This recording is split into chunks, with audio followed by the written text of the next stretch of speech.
எங்கள் அம்மா வந்து நீ இந்த வேலையை பண்ணுடா சம்பாதிச்சிடலான்னு சொல்லிச்சு. நான் அதை பண்ணாத நான் பிஹெச்டி படிப்பேன்னு சொல்லி படித்து அறிவுக்கு மரியாதை கொடுத்து அடமானம் வைக்கிறதா. இப்போ அம்மாவையே நான் 3 பெட்ரூம் வீடில் வச்சு கூட வச்சு காப்பாற்றக்கூடிய தகுதி வந்ததுக்கு காரணம் அன்றைக்கு நான் அறிவை அடமானம் வைக்காததினால்.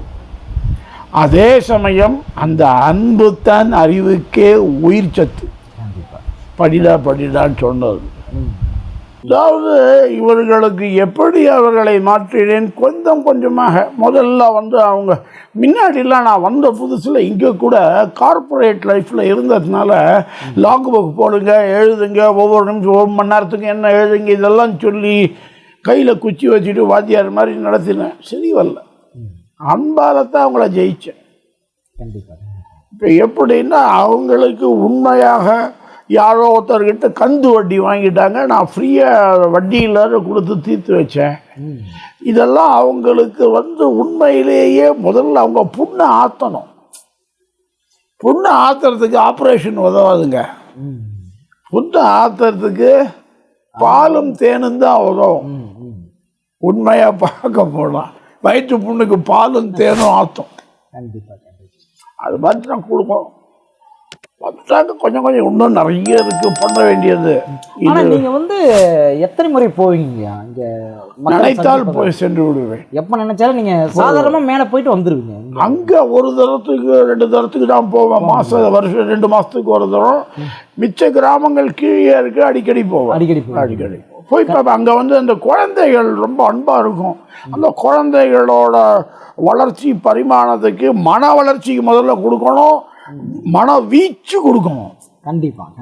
மன வீச்சு கொடுக்கணும். அது சக்தி, அதுதான் பலம். மனது என்பது கைக்கு அது பெரிய சொத்து. அதை ஒழுக்காக இல்லை என்றால் அது பெரிய குரங்கு. அதை ஒழுக்காக வச்சுக்கணும். அவங்கள அழைச்சின்னு போய் ஏர்போர்ட்டில் கொண்டு போய் உள்ளே ஏர்போர்ட் டைரக்டர்கிட்ட பேசி உள்ளே எல்லாம் பேசி பார்த்துட்டு வந்தேன். அப்புறம் ஒரு பொண்ணு சொல்லுது நான் ஏர் ஹோஸ்டஸ் ஆவேன்னு. இன்னொரு பையன் சொல்கிறான் நான் ஃபயர் ஃபைட்டர் ஆகிடுவேன்னு. இன்னொரு பொண்ணு சொல்லுது நான் டாக்டர் ஆகிடுவேன்னு. இவங்களுக்கு ஒரு வேலிடேஷன் அப்படின்னு சொல்லுவோம். எல்லா மக்களுக்கும் தேவை புகழ்ச்சி. ஓரளவு புகழ்ச்சியை தாண்டி இருப்பவன் கடவுள் ஒருவனே, ஞானி ஒருவனே புகழ்ச்சியை தாண்டி இருக்கிறான். கடவுளுக்கே சொல்றது ஸ்தோத்திர பிரியன். அவருக்கு சொன்னால் ஞாபகம் வருமா? அதெல்லாம் அது மாதிரி தான் இருக்கணும். அவங்களுக்கு அந்த குழந்தைகளுக்கு நீ கெட்டிக்காரிம்மா அப்படின்னு சொல்லிட்டேன்னா அதுக்கு சந்தோஷம். அந்த குழந்தைகளின் சிரிப்பை பார்ப்பதற்கு அடிக்கடி செல்வேன். அவர்கள் அன்பை பகிர்ந்து கொள்வதற்கு அடிக்கடி செல்வேன். கண்டிப்பாங்க. இப்போ நீங்கள் பள்ளி குழந்தைகளுக்கு உணவு கொடுக்குறதாகவும் நம்ம கேள்விப்பட்டேங்க. அதுபோக ஒரு சூப்பு, அதாவது உடல் ஆரோக்கியத்திற்காக பள்ளி மாணவர்களுடைய ஞாபக சக்தி, அவங்களோட புத்துணர்வு, ஒரு நல்ல ஒரு படிக்கணும் அப்படின்னா ஒரு புத்துணர்வு தேவை, அவர் மன வலிமை தேவை, உடல் வலிமை தேவை. இதற்கு உண்டான ஒரு உணவு ஊட்டச்சத்து பொருட்கள் எல்லாம் கொடுக்குறதா கேள்விப்பட்டேங்க. அது எப்படிங்க, என்னென்ன கொடுக்குறீங்க, என்ன விதத்தில் இந்த ஒரு எண்ணம் உங்களுக்கு உருவாங்க? இந்த மொரிங்கா அப்படின்றது ரொம்ப பாப்புலராக இருக்குது. கடந்த 5-6 வருடங்களாக ஜப்பானியர்கள் அதை பெரிய அளவில் பிராபல்யப்படுத்தி விட்டார்கள். மொரிங்கை என்பது ஃபுல் ஃபுட், சூப்பர் ஃபுட் அப்படின்றாங்க. அதில் எல்லாம் இருக்குன்றாங்க. இந்த ஊரில் ஒரு 20 மைல் விஸ்தீரணத்தில் மொத்தமாக எல்லாருக்கும் சிக்கிள் செல் சிண்ட்ரோம்னு ஒரு நோய் இருக்குது. இங்கே இருக்கிறவங்க எல்லா 100-90 பேருக்கு சிக்கிள் செல் இருக்குது. சில பேருக்கு தீவிரமாக இருக்குது, சில பேருக்கு கம்மியாக இருக்குது. சிக்கிள்னா அருவாள். நம்ம ரத்த அணுக்கள் நம்ம எல்லாருக்கும் நார்மலாக ரவுண்டாக இருக்கும், அவங்களுக்கு அருவாள் மாதிரி இருக்கும். மிச்சத்தில் ஒன்றும் இருக்காது. ஸோ அவங்களுக்கு ஆக்சிஜன் வரதே கம்மி. ஆக்சிஜன் தான் நம்மளுக்கு சக்தி கொடுக்கறதே. அந்த ஃபியூவல் ஆக்சிஜன், ஃபுட்டு ஜீரணமாகிறதுக்கே ஆக்சிஜன் வேணும். அதெல்லாம் அவங்களுக்கு கம்மியாக இருக்குது. அதுக்கு இன்னொன்று இரும்பு சக்தியும் கம்மியாக இருக்குது. ஏன்னா அந்த ரத்த அணுக்களில் இரும்பு ரொம்ப முக்கிய பகுதி. அயன், இரும்பு தாது. அந்த தாது முருங்கையில் நிறைய இருக்குது. அதை சூப்பாக கொடுக்கிறேன், அதை விற்பனை செய்கிறேன். ஆதிவாசி பெண்மணிகள் பண்ணுறாங்க, அதை நாங்கள் விற்கிறோம். அதை விட நான் நினச்சேன், இந்த குழந்தைகளுக்கு இதுக்கு ஏதாவது கொடுக்கணும்னு சொல்லி இங்கே இருக்கிற எலிமெண்ட்ரி ஸ்கூலில் 45 பேர் இருக்காங்க. அதுக்கு கடந்த 3 வருடங்களாக ஒவ்வொரு விடுமுறை நாட்கள் தவிர மற்ற நாட்களில் ஒவ்வொரு நேரமும் ஒரு கப்பு சூப் காலை 11 மணிக்கு ஒரு சூப் அந்த குழந்தைகள் எதிர்பார்த்து உள்ளன. அந்த டைம் கரெக்டாக எதிர்பார்ப்பாங்க, நீங்கள் ரெகுலராக வந்து கொடுத்துட்டு இருக்கிற ஒரு டைமுங்கிற அதனால அவங்களுக்கு அந்த இடத்துல ஒரு பிரேக்கு, ஒரு சாப்பாடு இங்கே இருந்து பெண்மணிகள் போய் கொடுத்துட்டு வராங்க. பகிர்ந்து ஐயமிட்டு உண், என்னத்தை சொல்றது, இதுக்கு மேலே ஐயமிட்டு உண் கொடுக்கணும். பகிரணும், இருந்தால் இன்னும் பகிருவேன், இல்லாதது இருக்கத்தானே செய்யும். கண்டிப்பாங்க. இப்போ நீங்கள் இது மட்டும் இல்லாமல் நீங்கள் சொந்தமாகவே தயாரித்து பல உணவுப் பொருட்களை மிகவும் உடலுக்கு ஆரோக்கியமான, அது ஆங்கில மருத்துவம் இல்லாமல் நம்மளுடைய ஆதி காலத்தில் நம்ம பயன்படுத்திய மருத்துவ குணம் கொண்ட நிறைய ஒரு தானிய வகைகள், உணவு வகைகள் எல்லாமே நீங்கள் கொடுத்துட்ருக்கீங்க. இவற்றை நீங்களாகவே இங்கே ஆதிவாசி பெண்களை வைத்து ஒரு வேலை வாய்ப்பும் கொடுப்பதன் மூலமாக நிறைய பேரை வைத்து அவர்களுக்கு உடைய தயாரிப்பு பொருட்களையும் கொடுத்து அவர்களை உருவாக்கி பயன்படுத்தவும் நீங்கள் செஞ்சுருக்கீங்க. அதாவது அந்த தொழிலை கற்றுக் கொடுத்துருக்கீங்க, அதன் மூலமாக வியாபாரமும் ஆகுது. இது எந்த விதத்தில் உங்களுக்கு வந்து பயனடைக்குதுங்க? எனக்கு இது பயன் பெறுது என்பது எனக்கு ஒரு சாட்டிஸ்ஃபேக்ஷன், நிம்மதி, ஒரு சந்தோஷம். அதாவது நான் ஒரு விஞ்ஞானி, ஆராய்ச்சி என்பது காமன், பொது. ஒரு பொருளை பகுத்தறிவு என்பது, நுண்ணறிவு என்பது எல்லோருக்கும் இருக்கிறது. அதை வளர்த்து கொள்ளலாம். அதில் தெரிந்தது எனக்கு சில இதெல்லாம் இல்லை, இதெல்லாம் மறைஞ்சிக்கிட்டு இருக்கு நம்ம ஊரில். நம்ம விஞ்ஞானம் என்பது பலவிதமாக பல பரிணாமங்களில் மிகப்பெரிய அளவில் இருந்துள்ளது தமிழ்நாட்டின் பாரம்பரியத்திலேயே அறிவு சார்ந்து நிறைய இருக்குது. இன்றைக்கி நீங்கள் அந்த கோயில் சிற்பக்கலையில் பார்க்கலாம், நாட்டியக்கலையில் பார்க்கலாம், சொற்பொழிவுகளில் பார்க்கலாம், சொல் அடுக்கில் பார்க்கலாம், இலக்கியங்களில் பார்க்கலாம், இதயத்திலும் பார்க்கலாம். கிராம மக்களின் இதயத்திலும் விஞ்ஞானத்தை பார்க்கலாம். ஒரு கூடை பின்னுறாங்க பண ஓலையில், வேற எதுவுமே போடாத கட்டுறதுக்கு கூட அந்த பனையே நாராக எடுக்கிறாங்க. அப்படி வளர்ந்த சமுதாயம் தான் இது. இன்றைக்கு வந்ததல்ல. 100 ஆண்டுகளுக்கு முன்னாடி இருந்தவர்கள் அதற்கு தெரியாது. நான் சொல்வது 1000 ஆண்டு பழமையானது. ராஜராஜ சோழன் தனக்காக ஒரு சிலை வைத்து மாலை சாத்தி கொண்டது கிடையாது. தமிழ் மக்களே புரிந்து கொள்ளுங்கள், இந்த கலாச்சாரம் தமிழனுடையது அல்ல. ஒருவன் உயிரோடு இருக்கும்போதோ இறந்து போதோ சிலை வைத்து பண்ணுவது இல்லை. கண்ணால் காண முடியாததை, இல்லாததை சிலையாய் வைத்து இருக்கிறோம். அந்த காலத்தில் ஆழின்னு ஒன்று இருந்தது, அதுக்கு வச்சுருக்கோம். ஏன்னா நம்ம புரிஞ்சுக்கிறதுக்கு. மிச்சதெல்லாம் மக்களுக்கெல்லாம் வச்சது கிடையாது. அது தமிழ் சம்பிரதாயம் கிடையாது, தமிழ் வழிமுறை கிடையாது. எனக்கோ இப்போ இவங்களுக்கு அந்த கோயிலில் இருக்கக்கூடியதை பார்த்தாலும் அவ்வளோ விஞ்ஞானம் இருந்திருக்கு. அதில் வந்தது தான் நம்மளுக்கு சித்த மருத்துவம். அதில் வளர்ந்தது சித்த மருத்துவம். நான் கேட்டிருக்கேன், சித்தர்கள்லாம் எந்த அளவுக்கு தன்னை வளர்த்து கொண்டு நுண்ணறிவையும் இறை அருளையும் வைத்து அவர்கள் நடந்து செல்லும்போது செடிகள் சொல்லுமாம், நான் இதற்கு மருந்தாவேன் என்று. அதை கொண்டு கொடுத்துள்ளார்கள் நம்மளுக்கு. இதுதான் உண்மை. அவர்கள் ஆராய்ச்சி செய்து இல்லை, ஆராய்வதற்கு தேவையான தன்னுடைய நுண் அறிவை வளர்த்து அதல் செவி கொடுத்து. இன்னைக்கு சொல்றாங்க இலைகள் பேசிக்கொள்கிறது என்று. இன்னைக்கு விஞ்ஞானம் சொல்லுது 2 இலை பேசிக்குதுன்னு. அதுதான் அவங்க பண்ணாங்கன்னு சொல்கிறோம். அவங்களும் அதை தெரிந்து கொண்டு தான் சொன்னால் இந்த நோய்க்கு இந்த மருந்துன்னு சொன்னாங்க. எல்லா நோய்க்கும். இன்னொன்று வேதம் சொல்லுது, உணவை படைப்பதற்கு மின் தாவரங்களை மூலிகையை படைத்தேன் என்று சொல்கிறது. கடவுள் உயிரினங்களை படைப்பதற்கு முன் தாவரங்களை மூலிகைகளாக படைத்தார். அப்படி என்றால் இவன் சாப்பிட்டு விட்டு கெட்டு போய் விடுவான் என்று அவர் மூலிகையை முதலில் செய்து வைத்தார். அதை கண்டுபிடித்து கொடுத்தார்கள். சில பகுதி இதில் வந்து ரொம்ப தீவிரமாகவும் இருக்க வேண்டியதில்லை. நான் அதை சூப்பாக கொடுக்குறேன், பிடிச்சி சாப்பிடலாம். இது பண்ணக்கூடாது, வெறுமையாக வேப்பம்பூ சாப்பிட முடியாது. நான் நீம் கோலின்னு கொடுக்குறேன்.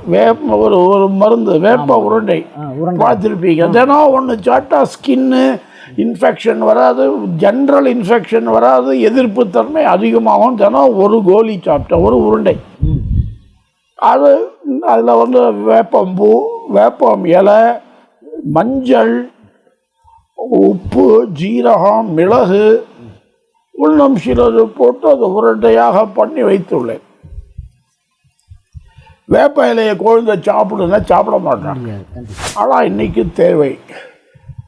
இந்த மாசுகள் மாசுபட்ட உலகம் நம்மளை ஆரோக்கியத்தை குறைக்கும் பொழுது இதெல்லாம் தாங்கக்கூடியது என்றுதான் அறிவோடு தெரிந்து வைத்துள்ளார்கள். இன்னைக்கு நான் சொல்றதுக்கு ஒரு ஆதாரம் சொல்றேன். நாடி ஜோசியம்னு ஒன்று இருக்கு. அதில் ஓலைச்சுவடியில் எழுதியிருக்கு. இப்போ கூட எனக்கு தெரிஞ்ச ஒருத்தர் இருக்கார் மெட்ராஸில். அவர்கிட்ட நீங்கள் ஒன்றும் சொல்ல வேண்டாம், இந்த கட்டை விரலோட ரேகையை பதிவு பண்ணி மைக்கை இது போட்டு கொடுத்து கைரேகை கொடுத்தா போதும். அவர் வந்து ஒரு ஓலை கட்டை கொண்டு வருவார், வரிசையாக படிப்பார். உங்கள் அப்பா பேர் இதுவா, அம்மா பேர் இதுவா, உன் பேர் இதுவான்னு. நம்ம இல்லை இல்லை இல்லை இதுக்கு ஒன்று ரைட்டாக இருக்கும், ஒன்று தப்பாக இருக்கும், கடைசியில் ஒன்று சேரும். அதை எடுத்து படித்தார்னா அவர் உங்கள் ஜாதகத்தை போட்டு விடுவார், உங்கள் பிறந்த நாட்களை சொல்லுவார். நீங்கள் ஒன்றும் சொல்வதில்லை. இது இன்றும் நடக்கிறது. அப்படி என்றால் காலத்தை கடந்து அகத்தியர்கள் சிஷ்யர்கள் கற்றுக் கொடுத்து எழுதி வைத்துள்ளார்கள். இதை நீ இன்னைக்கு மறுக்க முடியாத கூற்று நான் சொல்வது இருக்கு. அது மாதிரி நம் மருந்துகளுக்கும் பண்ணி வச்சுட்டு கண்டிப்பாங்க. இப்போது எல்லா விதமான ஒரு வியாதிகளுக்கும் நம்ம கொடுக்கக்கூடிய இந்த மருந்துகள் வந்து பயன்படுது இல்லை. நான் எல்லா வியாதிக்கும் பண்ண முடியாது. கொஞ்சம் கொஞ்சமாக பண்ணுறேன். இப்போ தான் ஆரம்பிச்சிருக்கேன், ஒரு 5 வருஷமாக தான் பண்ணுறேன். அதில் நான் வந்து ஆவாரம்பூ தெரிந்தது. நான் வந்து புதுமையாக எதுவும் பண்ணவில்லை. ஆனால் வேலை செய்ய என்று உறுதிப்பட்டதை நான் உணவுப் பொருளாக தருகிறேன். நிறைய பேர் வாங்கி பயனடைஞ்சிருக்காங்க. அதோட வேலை என்னங்கிறது தெரிஞ்சிருக்கு. அவங்க எல்லாரும் ஆவாரம்பூ விற்கிறாங்க, கஷாயமாக சாப்பிட சொல்கிறாங்க. நான் சூப்பு மிக்ஸாக கொடுக்குறேன், ரைஸ் மிக்ஸாக கொடுக்குறேன்.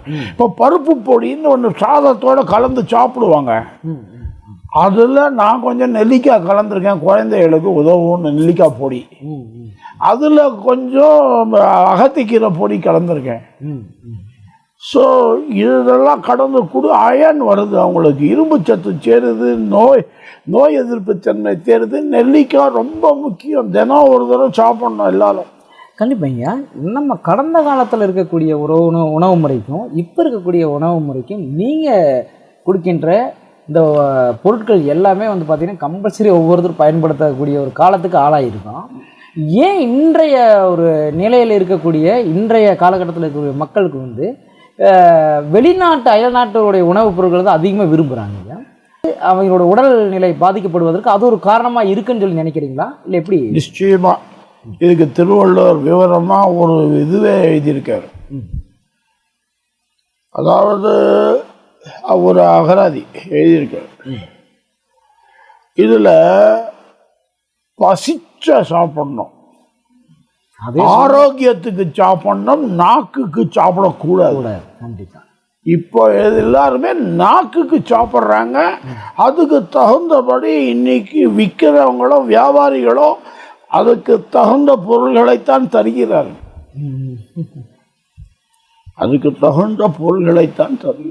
நாக்குக்கு என்று மதிப்பு கொடுத்தாயோ சுவைக்கு,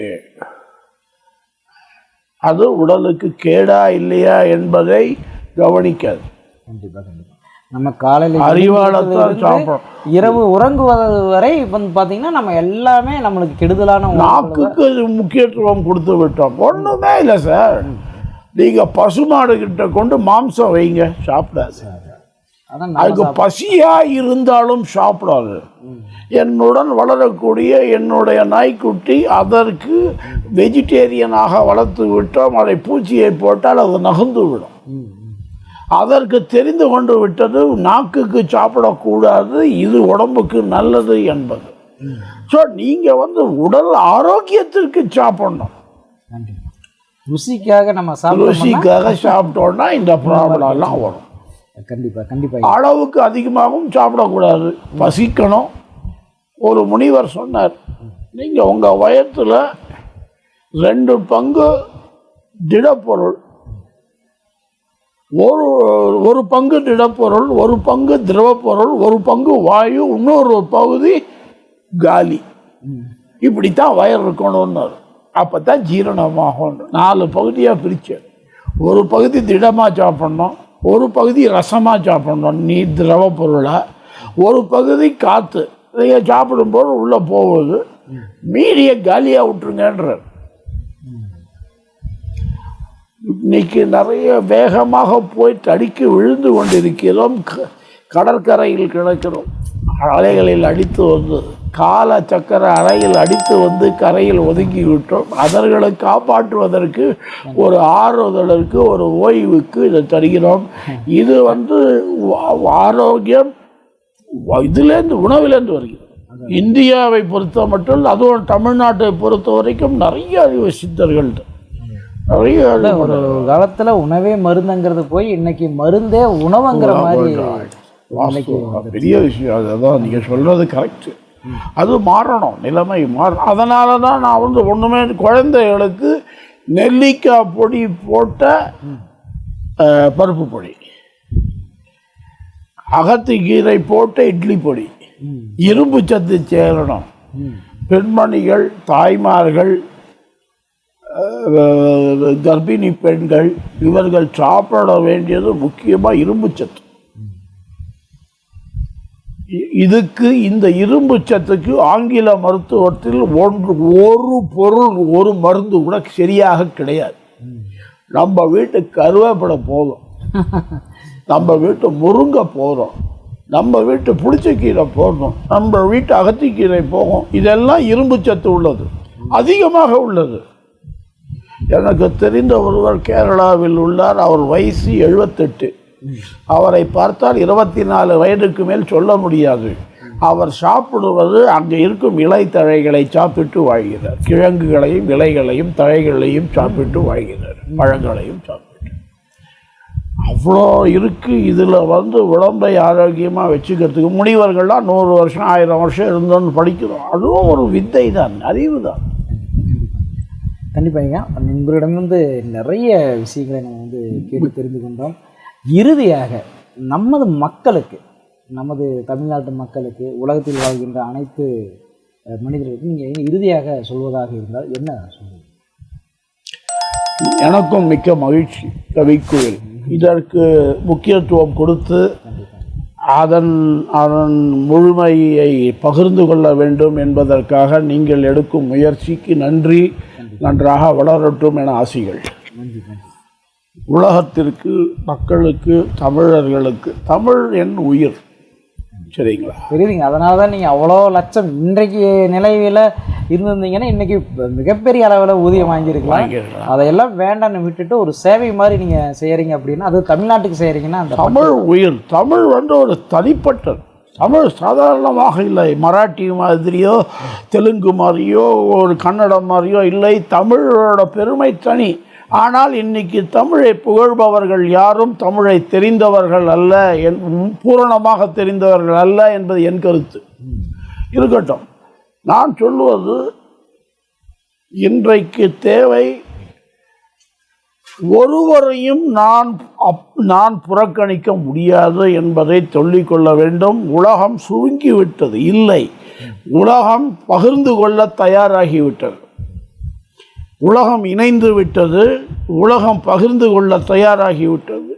இந்த நிலையில் நீங்கள் எல்லோருடனும் அன்போடும் உங்கள் அறிவையும் அன்பையும் பகிர்ந்து கொண்டு உணர்ச்சிகள் என்பது நல்ல உணர்ச்சிகள் என்பது இயற்கையாக வருகிறது. அந்த உணர்ச்சிகளை வெறும் உணர்ச்சிகளாக நிறுத்தாமல் அதை உழைப்பாக செயலாக செய்து மக்களிடம் அன்பை வளருங்கள். அன்பே சிவம். எங்களுக்காகவும் நேயர்களுக்காகவும் பல விதமான புத்துணர்வு மிக்க பல கேள்விகளுக்கு அழகாக அற்புதமாக பதிலளிச்சிங்க. மிக்க நன்றி. நன்றி, வணக்கம். நண்பர்களே, மீண்டும் இன்னொரு அழகான ஒரு காணொளியை நமது சுவாமிஜி அவர்களை தொடர்பு கொண்டு தினமும் காலை உங்கள் 6 மணி அளவில் சந்திக்கின்ற ஒரு அரிய ஒரு வாய்ப்பினை உங்களுக்கு ஏற்படுத்தி தருகிறோம். நன்றி, வணக்கம். கடவுள் நம்பிக்கை அப்படிங்கிறது வந்து எங்களுக்கெல்லாம் சில பேருக்கு சாமியை கும்பிட மாட்டாங்க. ஆனால் வந்துட்டு இங்கே வந்ததுலேருந்து எல்லாரும் சாமி கும்பிடுறாங்க. இங்கே வந்தால் வந்து எல்லாருக்கும் ஒரு நிம்மதியாகவும் இருக்குது. வீட்டில் இருக்கிற மாதிரி நாங்கள் வந்து இங்கே எல்லாருமே குடும்பமாக ஒர்க் பண்ணுறோம். அது எங்களுக்கு ரொம்ப சந்தோஷமாக இருக்குது. நீங்கள் என்ன படிச்சிருக்கீங்க? நான் 10th படிச்சிருக்கேன். சார் வந்து என் தங்கச்சி ஃபஸ்ட்டு இங்கே ஒர்க் பண்ணா. அவளை ஈவினிங் வந்து லேட் ஆயிடுச்சுங்கனால விட வந்தார். அப்போ வந்து தான் எங்கள் வீட்டில் விட வரும்போது எல்லாரையும் எங்கள் தங்கச்சி சொன்னா. அப்போ வந்து சார்கிட்ட வந்து நான் ஒரே ஒரு ஹெல்ப் கேட்டேன். எனக்கு வந்து கோயிலில் வந்து வெளிச்சமாக இல்லை அப்படிங்கிறனால ஒரு டார்ச்சு, சோலார் அந்த மாதிரி ஏதாவது வாங்கி கொடுங்க அப்படின்னு கேட்டேன். ஓகே, நான் பண்ணித்தரேன் அப்படின்னு சொன்னார். சரி, என் கம்பெனிக்கு ஒரு நாளைக்கு வான்னு கூப்பிட்டதுனால நான் வந்தேன். எனக்கு பிடிச்சிருந்துச்சு. அங்கே இருக்கும்போது ரொம்ப எல்லாமே புதுசாக இருந்துச்சு. இந்த மாதிரி கற்றுக்கணும் அப்படிங்கிற ஆசை இருந்துச்சு. அதனால் நான் வந்து இங்கே பிடிச்சது வேலைக்கு சேர்ந்துட்டேன். நான் வந்து ஃபஸ்ட்டு எனக்கு சூப் மிக்ஸு, ரைஸ் மிக்ஸு சொல்லி கொடுத்தாங்க.